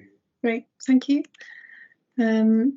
So the next application is from the Aston Development Trust on behalf of the Northwest 2045. So Aston Development Trust will act as an anchor organisation for this application. So the Northwest 2045 is a group of cross-sectoral coalition working across the northwest of Highlands, addressing the causes of rural depopulation. So the group has created and is implementing a community action plan. So a post is required to maintain the momentum of this work, and they will be working on developments of further areas of work. So they'd like to do a bit more research gathering to strengthen the evidence of the North West 2045 work. They'd like to do a bit more collaboration by having this post in place to do a bit more coordination, because there's no secretariat function at the minute. And they're hoping to seek long-term financial planning and sustainability of the North West 2045. So the cost in the application is for a project officer for 12 months on a contractual basis with some travel and subsistence costs, and also with a little bit of funding towards a project manager and some anchor organisation to cover management fees of the Aston Development Trust. And there's some costs in there for meetings and events. So they're seeking £50,110 from Community Regeneration funding. So they are. So this is a 100% request. So in terms of the assessment, the match funding was only marked red because they are seeking 100% funding from Community Regeneration funding. So yeah, that's why it was marked red for that reason, because they're seeking 100% funding. So yeah, the project's good to start because there's no consent or any outstanding match funding requirements. They've provided an activity plan of what will be achieved. So they've good level of community engagement and support. They've got 13 letters provided, and all the groups and organisations who are involved with the North West 2045, they're all on a voluntary basis. In terms of exit strategy, marked down slightly for this because they will rely on continuation funding. However, they will be looking to put a plan in place for North West 2045 to become sustainable. I did query the contractors to deliver the project instead of the Aston Development Trust directly employing staff, and it's purely because Aston Development Trust don't have the capacity to employ and manage additional staff on behalf of the North West 2045. So that's why costs are in there for on a contractual basis. And in terms of if you include on costs and additional overhead costs, then the cost is likely to be quite similar compared to directly employing and contracting people in posts. So happy to take any questions. Thanks, Paula. Just for clarification, I maybe wrongly was under the impression that 2045 was a standalone organisation. So I'm curious as to why the Asset Development Trust are making this application on their behalf. I thought the 2045 had employees who were working for them, or is that not the case? No, that's not the case. It's a coalition of different groups and organisations that have come together to work collaboratively, and they're not set up as an organisation themselves. And because Aston Development Trust are involved with working on this partnership effectively, they are acting as the anchor organisation, so they're able to do the financial support and supporting this application forward for funding. So no, they don't currently have people in employment, and they don't have a secretary or an officer in place as a central role driving it forward. So it's just relied on the volunteers of this coalition so far. However, they're now in a position where they need that level of capacity building to drive it forward. So okay, thanks for that clarification. That's the only question I had. Anybody get any kind of questions? No, I accept the argument of an anchor organisation underpinning progress of this project. Yeah, and we know again, Asset Development Trust are an excellent organisation, so it does make sense. Well, I'm happy to approve. Approve. Yeah, Leslie Ann. Yes, approve. Okay, thanks. Yeah, just to add that, it was just to add there that just in the application that the Highland Council are kind of supporting this work. They see this as an exemplar kind of area place planning type work in the area. So the Highland Council are seeing this as a good case study. As how community action plans can be developed with with a group of people. So I think given the amount of work that volunteers put in, we should seem to be supportive, because it's covering by virtue of the name north and west. It's a huge area, and if the groups can work collaboratively together, it does need somebody to coordinate that. So I'm happy to support. Yeah, okay. That's approved by. Thank you. So this is the last project. So this is an application from Carbisdale Castle Community Interest Company. So this application is to establish community woodland activities in a new woodland hub at the grounds of Carbisdale Castle. So the hub will educate visitors on the Battle of Carbisdale Castle, the history. They'll have educational and cultural events and activities. It will also house a rapid response facility for the potential of wildfires in the area, and this community woodland hub will also be that it can be provided as a training base for local firefighters. And it'll be a point of interest for visitors and groups and schools and youth organisations to visit the woodland hub and take part in woodland activities. So the cost in the application is for a project officer to develop the work for 12 months. There's some costs in there for rent, facilitators, transportation, the fire tender that's going to be housed at this woodland hut, and for interpretation boards. So it's £150,000 total project cost, and they are seeking £75,000 from community regeneration funding. So in terms of the assessment, so in terms of project robustness, so initially it was given a red rating. However, the applicant has provided information to update that to a green. So initially there were concerns around the woodland hut. It wasn't clear in the application if this hut was available, for the project to be as a base. There's a mention of planning required and a lease. So the applicant has provided more information, and they have confirmed that the woodland hut is not ready, it's not built yet. However, they will now use the castle as the temporary premises for the project to commence. So that's why the project robustness has now been updated to green, because the match funding is in place, that they won't need any consents or any leases for the short term anyway, for this project to commence whilst the development of the woodland hut is ongoing. So in terms of the engagement and support, so I've marked this a red. So letters of support was provided with the application, but this was mainly around land purchase around the castle, and it didn't really reflect the support and development of this particular project.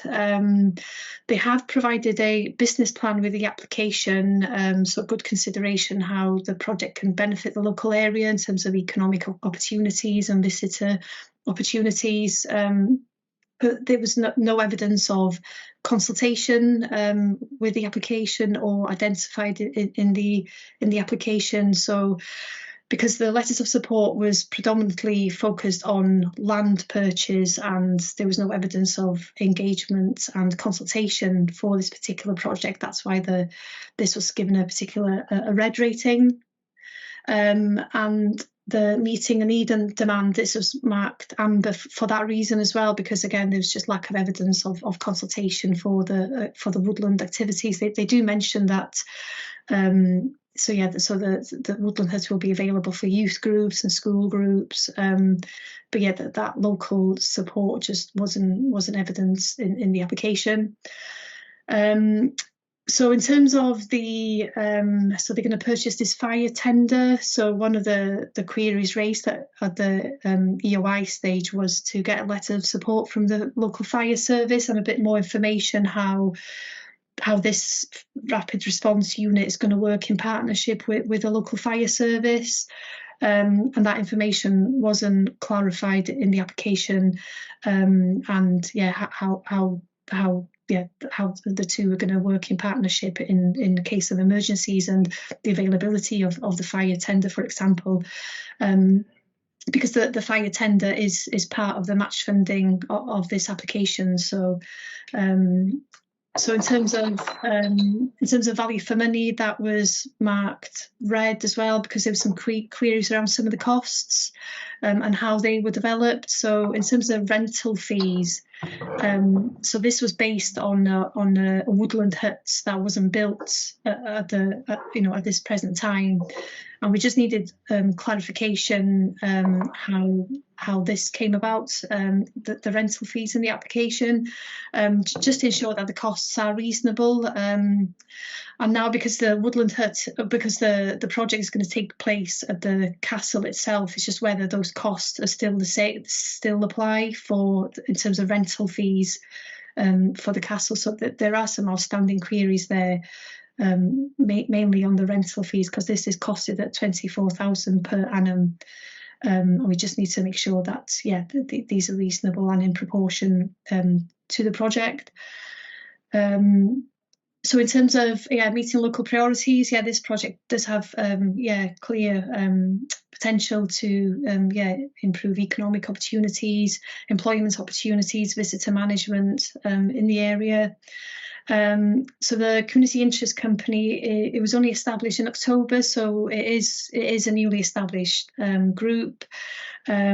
So and the project is in its early stages, so it's just difficult. It's been difficult to assess additionality at this stage, because there wasn't any financial information. How sustainable the Community Interest Company will be going forward. Although they did provide a business plan with projections of income generation, because it is a newly established CIC, with financial information provided, just that sustainability going forward is just raising questions at this stage anyway. And then in terms of environmental sustainability and equalities issues, again, because it is a newly established community interest company, no organisational policies was provided with the application to support some of these criteria. So right, that's it. Yeah, I finished. Thanks, Paula. Looking at this project, I'm happy with the educational side of things and what we're trying to achieve with that. I'm not happy with the fire tender and equipment. I wouldn't be prepared to speaking from my personal point of view, I wouldn't be happy to approve funding for fire tender when there's no agreement with Scottish Fire and Rescue Service. I know that recruitment for fire and rescue personnel in Border Bridge is limited. And we've got a very small scale group of people that are prepared to do that. So I have severe doubts about this particular application, but happy to hear what my colleagues have got to say. Open to the floor. I'm intrigued by the economic possibilities and support that will be offered here. I'm very aware that we've supported significantly almost every part of the county, and the kind of Sutherland is perhaps the one corner that is we're missing out. So I think I'm iffy about the fire tender aspect as well. I think looking at the bigger picture, and bearing in mind that there is the 50% funding, match funding in place, I would be prepared to give it a go. Keep an eye on things. Perhaps get more information in about policies as well, which should be a straightforward thing to deliver. Just to support the kind of Sutherland, I would really like to see something happening in that corner. Yeah, I would agree there. Sorry.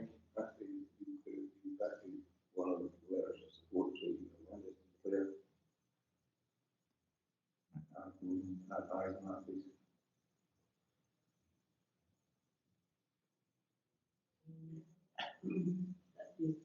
You've got the letter of support. Well, that was the castle, but not for this company. The company in that is separate. So you letter of support for a work for all people, and that was one Michelle was number 2. Just why you came. Sorry, I never heard any of that. Sorry.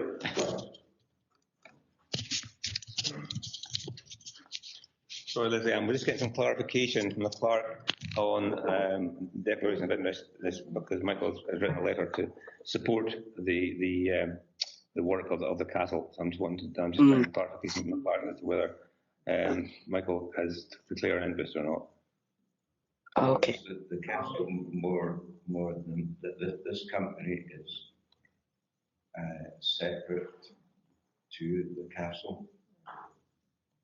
Then ultimately it's your decision, but if you have expressed an support for the application in advance of the meeting, you may wish to continue. Well, It's your decision, Michael. Actually, that was more support for the renovation of the castle, but this project is out with. Okay. Well, as I say, it's your decision. So, so that being the case, if you want to make a comment, Paula, you got some? Yeah. Yes, it was just with in terms of the match funding and the fire tender. The applicant does say in the application that the match funding will be used to purchase solely the fire tender, and they're using that as match funding. But the match funding will just go towards the fire tender, so those costs will not go through the community regeneration funding. So it is essentially, I guess it is 100% towards the woodland hut activities, but they're using the fire tender because it's going to be housed at this woodland hut, and it's going to be available for the community. So, and all the match funding will go towards the purchase of that. So it's almost like it's split in two. Sorry, Paula, can I just clarify? Are you saying that they are going to purchase a fire engine, and then the funding that they're requesting is to help look after that fire engine? Am I picking that up right? No, it will go towards the development of the woodland hut activity. So the development officer post, the facilitators, and so it's not going towards the purchase or the maintaining the fire tender. It's just that they've just put that in the application as contribution towards the wider development of the project. But yeah. So basically, the fire tender doesn't really have anything to do with the huts. Not in terms of the woodland activities. Not my understanding. No. I did try to seek clarification on that and whether if it was best to separate the two from the application, but the applicant wished to include that as part of the application to support the wider aims of the work that they're trying to do. So, but all the costs towards the woodland activities, that's what the CRF application is kind of focused on. So essentially, they're asking for 100% for the woodland cabins and things. If you look at it as two separate projects, then yes. Yeah.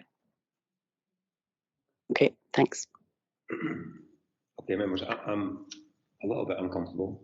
I agree with what Councillor McGilvray said about supporting this particular area, and I see value in what's been tried to achieve here. I think the fire tender is a bit of a white elephant. It's kind of thrown me a little bit off here.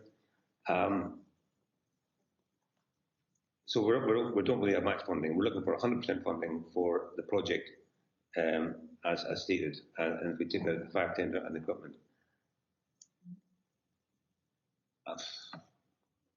Clarification. I think that would be useful to be honest. Again, I'm speaking personally here, but I'm supportive of what they're trying to do. I'm just thrown a bit by the application, or the application having the fire tender and equipment in there, which I wouldn't be prepared to support personally. If we could go back for clarification and maybe just have that amended, well, again, that's just my opinion. I'm happy to take, Michael, if you haven't declared, you haven't declared the rest of I'd value what you were thinking. Well, sorry, the only declaration I made was actually for improvements to the castle, and I see this project as being separate to that. So you want to comment on the project on that one? Well, I agree what you're saying about the fire tender, what have you, and it looks as though it's supporting the woodland side of things. So I think I would agree that you could go to deferral at this stage and get some more clarification. That's what I'm thinking. Leslie Ann, what's your thoughts? Yeah, I think we need more information, but to be perfectly honest, I'm not comfortable with the whole, I'm assuming a fire tender is a fire engine, but I'm not comfortable with somebody attempting to run their own fire service, essentially. I mean, like you said, there's very few people available to do the job, so who would be driving and doing whatever with this fire engine? You know, opens up all sorts of things about health and safety and da. But in terms of the cabins, I'm quite happy with it, but I don't understand why they're tying in this fire tender thing. So yeah, more information. I think, like Paula said, it would make more sense if that was separate. If this person wants to have a fire engine to do whatever with, yeah, but I'm not sure it's appropriate for a private fire service, if you know what I mean. That's just my thoughts. Yeah, I would tend to agree.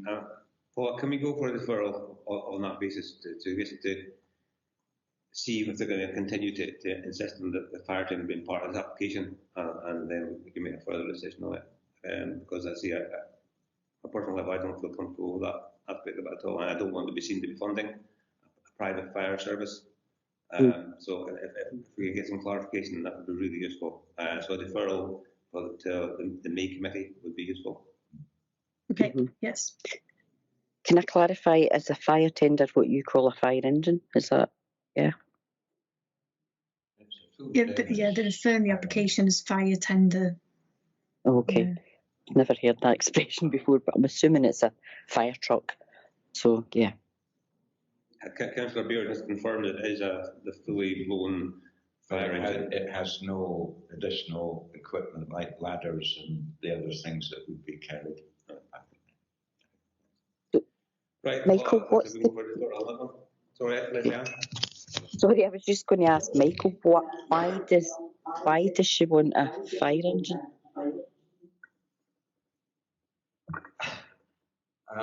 I think her idea was that in the event of a woodland fire, she's got a tender there that's got, I can't remember what the capacity of water that's on board, but that would be readily available in the event of something happening there. And it could be used by the local fire team from Bonabridge. It would be something that would be on site.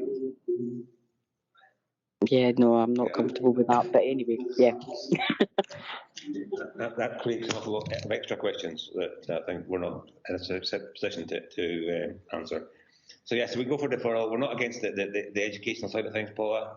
The fire tender is a concern. So if we just get some additional information and come back to the next meeting, that'd be good. Okay, thank you, Chair. Thank you, Paula. Thanks, Paula.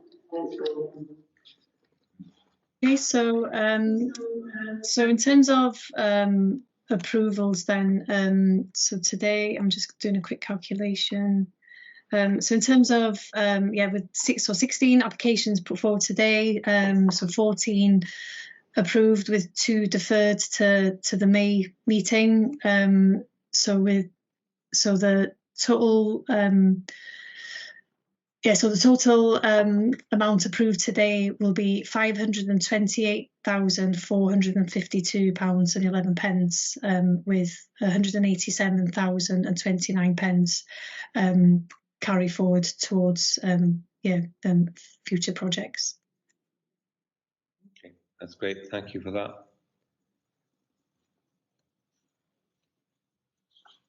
Okay. And just to as in my introduction, so the amount that is to be carried forward, that members happy to agree that will be available for future rounds. Yes, yes, we have agreement on that, Paul. Thank you. Agree. Okay, great. Thank you. Okay, cheers. Listen, thank you very much for your Thank time, you. Paul. Bye. Much appreciated, and for all your hard work. Thank you. Bye bye. Thanks, Paula. Okay, members. Where are we now? Dornoch Business Improvement District. Oh, the bed. Okay, right. That's 2 seconds. The agenda note. Yeah. Yes, members. We'll get the right position here.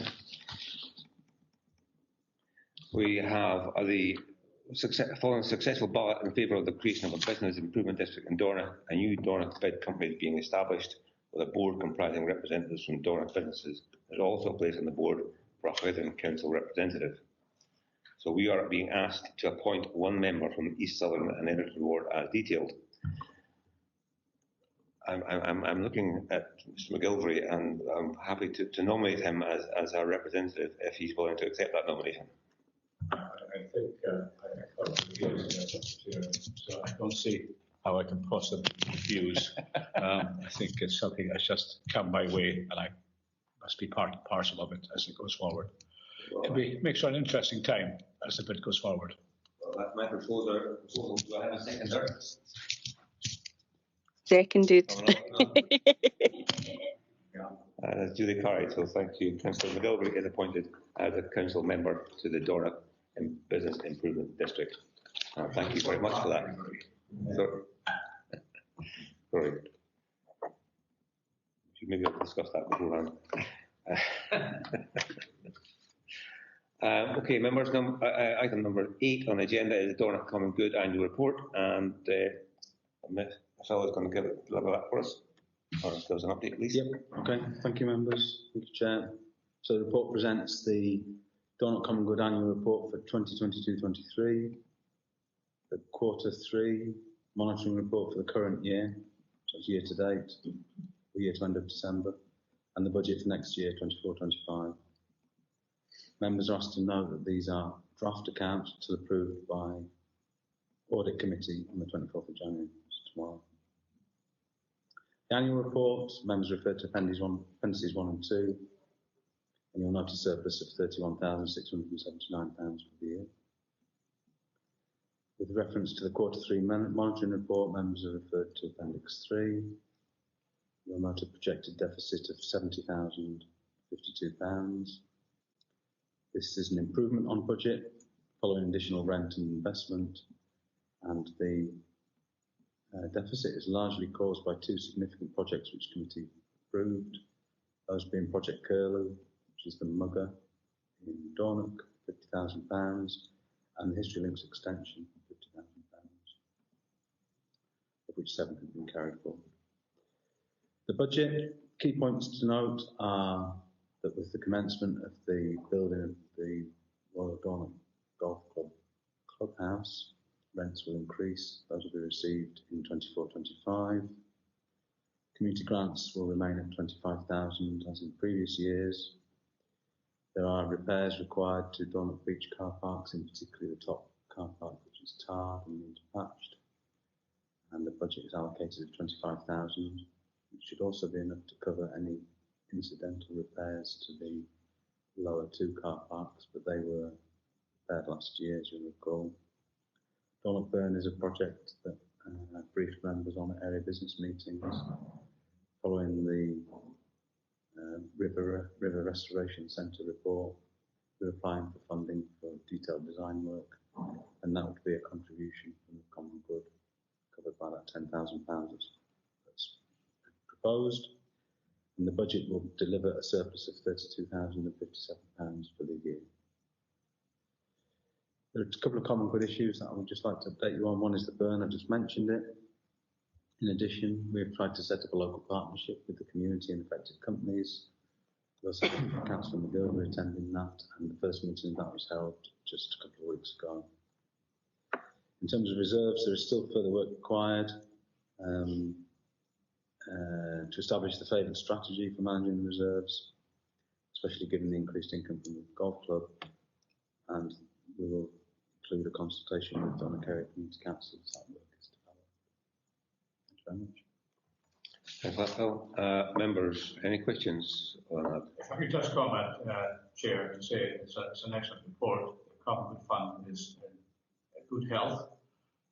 Perhaps an outstanding issue to address in the next few months about recently airfield, which have actually progressed quite surely and come toward us. Phil is quite to raise concerns about the Dornoch Burn, which can be a burden on this fund as we move forward. Perhaps we're also looking at the context of a new community council, which will find its feet in due course and perhaps wish to embark on a number of projects, and also the Business Improvement District group, which will also perhaps be able to come good in the future to fund some of its projects. So it's just as well as there, it's an interesting time, and it's been working hard and made a lot happen. Perhaps a lot more still to happen. Thanks for that. Certainly, I would agree that the fund has worked well. It's been well managed, and it's been a real benefit to the Dornoch area. I recognise there are risks with Dornoch Burn in particular, but I feel confident that's been well managed, and we'll see what the outcome of that is going forward. But yes, thank you, Phil, for the report. It's really good and very positive. And with the commencement of the building of the new clubhouse, our rent will increase, which is great, and that will only go for the benefit of the local community. So it's really a good news story in the main. So thank you for that. Members, we have the recommendations before us. Are we happy to accept them? Yes. Agreed. Suzanne? Thank you. Okay, members, moving on. I'll just look if I can find around the agenda. Yes, item number 9 is award discretionary awards as made. Are we happy to accept those? Well, we know them, we're noting them. Yeah, okay, that's fine. As for Ward 1 and for Ward 4. Okay, and finally, item 10 on the agenda is the minutes of the last County Committee meeting held on the 31st of October, approved by the Council on the 14th of December. That's just noting that's that. And that brings to the end of the agenda and the end of the meeting. Thank you very much for attendance, folks. Much appreciated. Chair. Oh, sorry, I'm forgetting myself here. This is not the end of the meeting. No. I have an urgent motion to bring to the committee. That motion has been distributed amongst members, and a copy has been given to the clerk, who has told me that it is competent, but I have to explain why I think it's an urgent motion. To me, it's an urgent motion to the area committee, the reason being that it is following the recent spell of really bad weather. It's important that this matter is addressed as soon as possible. I'm going to read out the motion because I got the impression from Leslie Ann that she wasn't aware of it, and I have it here, hopefully. So I'll read it out. It's emergency motion for Sutherland Area Committee. Following the recent storms where we experienced heavy snowfall across the Highlands, the efforts of the roads team in clearing the main arterial routes and other roads according to priority and resource availability was greatly appreciated, and it is appropriate that we express our gratitude to everyone involved. However, in spite of the team's best efforts, there were some roads that simply could not be cleared given the resource available. As a result of one particular road not being cleared, residents living on that route were unable to leave their home for 5 days and had no way of getting food or essential medication. They contacted the council on a number of occasions over the 5 days and were reassured that the road would be cleared, but it simply didn't happen. This is only one example, and I know that there are many others. It's well known that farmers and contractors have approached the council to offer their services under such circumstances. This has been rejected for one reason or another. It is now time for the Council to take a much more practical and flexible approach and bring in assistance to clear roads in such difficult times. That being the case, Sutherland Area Committee called upon the ECO responsible for roads to arrange an urgent review of current resources and to look at developing a partnership arrangement with the many farmers and contractors who have machinery capable of clearing snow from the roads that are not prioritised across Sutherland and indeed any of the remote and rural parts of the Highlands. One way this could be done is by a simple memorandum of understanding with anyone with appropriate equipment who is willing to be called when it is necessary. So that's my motion. I look for a seconder. Councillor Bear seconded. You've got something to say? The intention, members want this as a start item. This is a start item. We'll have to go to full council because it's with our remit. But as an area committee, if we agreed that should go forward as a start item, it will go to the next full council meeting. Can I just... Sorry. On you go, Liz. Is the eco for our area essentially Josie? No, the eco for responsible for roads is Malcolm MacLeod. Okay, so Josie's the area manager. It wouldn't be for Josie to decide on this. It would be for right, okay. It would be for full council to decide because it's a start item, and then the action would need to be carried out and by the eco for roads, which is Malcolm MacLeod at the moment.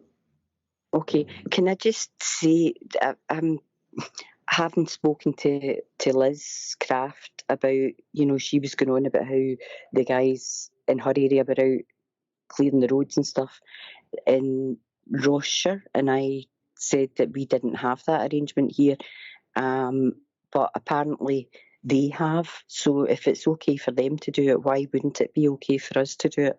They're farmers and such like, and apparently it happens in loads of other areas. So it seems that it's just our area that it's not happening currently. Yeah, and that's, well, I mean, for one reason or another, that it's been rejected, but we're calling for a review across Highlands. And if it's working in one particular place, then sharing that knowledge and sharing that understanding and how it works would be really useful. And hopefully this motion addresses that. So I'm not trying to reinvent the wheel here. If there's a process in place that's working, then yeah, let's continue with that, learn from it and apply it in Sutherland as well as other areas that don't have that. So that's what we're trying to achieve by the motion, Lizanne. Yeah, no, that's fine. I just wanted to clarify because, as I say, I've now found out that other areas do it. So I don't know why we don't do it. And basically, I was just hoping we could get through it without having to go through another bloody motion at council. Sorry. Well, this motion was coming as a start item, so it would be read at the start of the full council meeting. Okay. Rather than waiting for motions at the end. Yeah, it's just I know that every time there's a motion, I think 72 councillors have to speak on it for some reason. But yeah, if it's happening everywhere else, it should hopefully go through quite quickly. So yeah, I agree. Hopefully, fingers crossed. Councillor Beard. Yeah, Chair, there's also a question that I've submitted and it's been approved by Stuart. For the full council? Yeah. Yes. Sorry, it's on the same subject. Yeah. Okay, members, do I have, I mean, we've got a seconder. Is there anybody otherwise minded that was seeking an amendment or disagree with what we're trying to achieve here? I don't disagree with what you're trying to achieve. I was just hoping there was an easier way to do it, but I'm happy to agree if this is the process. Well, you'll be aware, you asked the question yourself this morning, and that's why I want you to wait till we get this motion, because it's, and we have asked it before, and I know other members have asked as well in the past. So it's this is what we're trying to achieve. I don't know what happens in other areas, but if it is happening in other areas, then let's learn from that and see what we can do in Sutherland. Yeah, I'm also aware that there's lots of the local community, particularly in Helmsdale, who would have liked to have been able to do that over the last cold snap. So yeah, it should be easy to achieve. That's the hope. But yeah, I agree that we need to do something. Okay, thanks for that, Lisanne. Okay, members, if we're in agreement, that's fine. I'll go forward as a star item. And that does bring us to the end of the meeting. So thank you very much for your time today. Oh, thank you.